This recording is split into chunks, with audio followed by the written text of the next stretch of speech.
Hey guys, this is Dan with Gears and Gadgets. Thanks for tuning in. So I was actually coming out here originally to make a video talking about how much better this 2021 Ford F-150 has been ever since they replaced the APIM module. It's been good for the last couple of weeks. It was replaced on December 3rd, I think it was.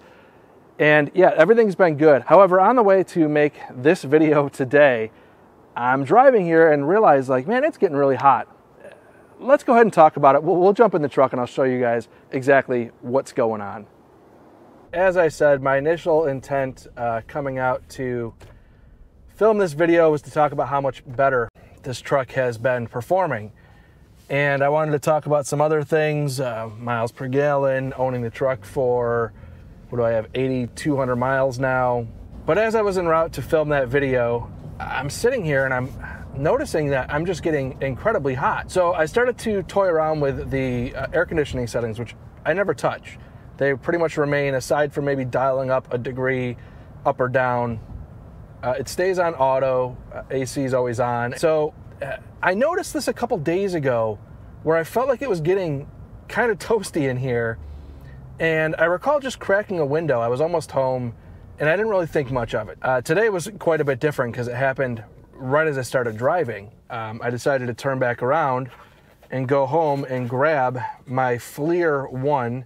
This is a infrared thermometer to be able to demonstrate exactly what the differences are of what was going on from the driver's side to the passenger side. And my God, was it ever so different. This vent was blowing up to 130 degrees on the driver's side, while the passenger side was blowing closer to around like 50. I was on my way to film a video to talk about how much better this truck has been since the dealership swapped out the APIM, the accessory protocol interface module. It's been in the truck now since December 3rd, and things have been much better. Not perfect, but much better. To the point where I was actually starting to enjoy this truck. That was the video I was coming out to film, was me talking about how much better things have been. So I don't know what's going on with this truck at this point. It's a real bummer because driving the actual truck itself has been awesome. This is by far the best running vehicle I've ever owned. It drives like a dream, but as you look around the cab of this truck, there are so many electronics here that if any of them are failing,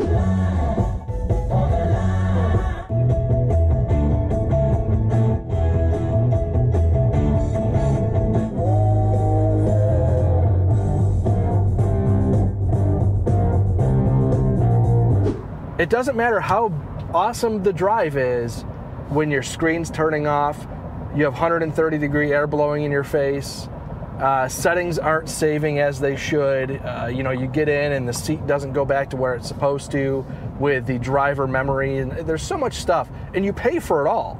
So if you pay for it all, you want it to work. So I will right now give a bit of a tip of the cap to all of the people in the comments down below who continually, I see it all the time, a truck is a truck and you shouldn't be worrying about all those extra fancy features. This is why they say that, and I can't say they're wrong, because when they don't work, it's a total nightmare.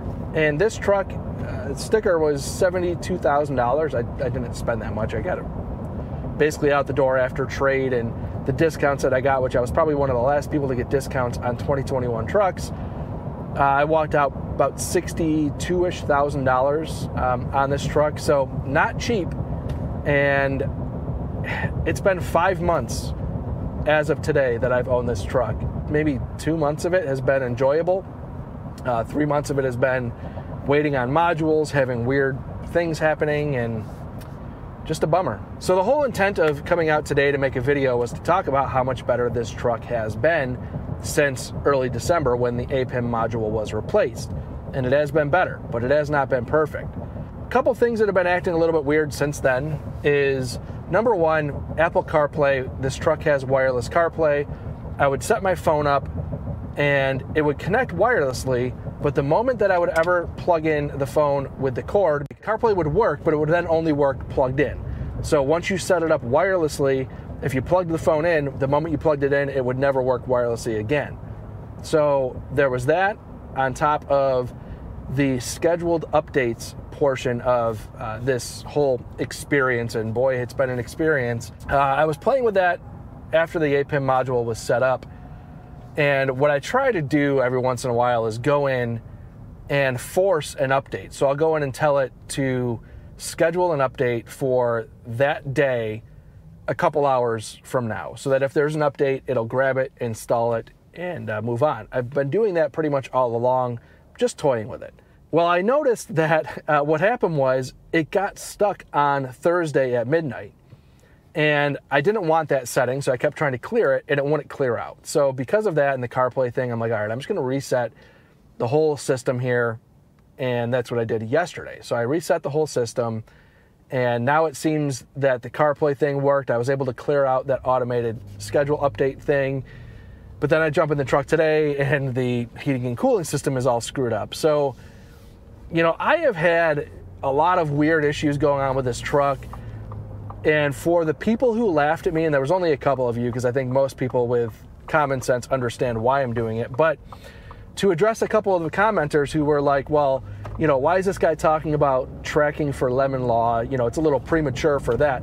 This is why, because who knows if that first APIM problem was or is related to this heating and cooling problem, which also could then be related to other electrical issues that I don't know what's going on. So the whole point of logging all of your service visits and the conversations that happened during those service visits is so that if they fix the APIM module and then they fix the heating and cooling module, but then I go into another issue, as long as I can track that it's been a problem all along, it's all related. And if you don't track it, then when it comes time to start trying to fight the good fight, you're already way behind where you need to be in terms of proving that there's some sort of issue.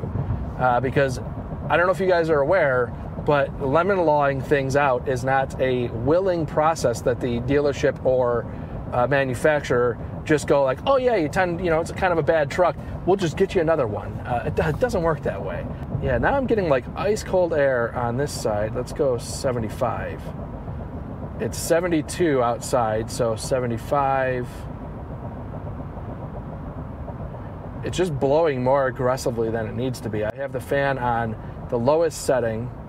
It's now blowing 56 in my face, and the passenger side is 70, what I would call, yeah, that's what it should be. I mean, it's 72 outside, so arguably with the sun hitting the cab, it would make sense that for the passenger side, that it's blowing around that temperature that I'm looking to achieve over there with the thermostat set to 70.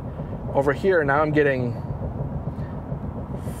it's like actively trying to cool as if it's way hotter on my side, and I have it set to 72. So if I set it to 75, which is 2 degrees, 3 degrees warmer than what it is outside right now, it's still trying to cool it over here. So now we're at 67. Instead of trying to actually achieve a couple degrees warmer than what it is outside, it's still blowing out closer to, I don't know, we'll call it 70 degree air. I don't know. I tell you what, I don't trust any of the electronics in this truck anymore. So my advice to anybody out there right now looking for a 2021 Ford F-150, I was very enamored by all of these electronics. Joke away in the comments down below. I can take it. I don't trust any of them, and the experience that I have had so far, the PowerBoost is great. The actual hybrid powertrain, the truck driving down the road, the feel, the fit and finish, touch points, the interior work surface, all of the electronics. The APIM failed on me. I've got a bunch of codes now that Lord knows what those are all for. I mean, there's no check engine light on the dash, but the heating and cooling system is acting crazy. Don't know what's going on with that. I'm still dealing with a couple little random weird things with the actual interface itself. I did have the gear shifter randomly when I was in a parking lot yesterday. When I put it in drive, went back to park as it does when you open the door. but I didn't open the door, so I don't know. The truck's got to go back in for service. I don't know what's up, guys. This PowerBoost, electronic-wise, it's been bad. So I'm still hoping that it gets better. I'm hoping they can fix it. I don't want to have to lemon law this thing out. I don't want to fight that fight. I don't know. Just super disappointed. And especially since I was coming out to make a video talking about how it's been better. And I couldn't even make it to the destination to make that video. Super bummed. So, guys, with that being said, thank you very much for tuning in. If this is your first time tuning in, please hit that subscribe button down below. Remember, likes go a long way to help support the channel. Happy holidays to everybody. I'll see you next time.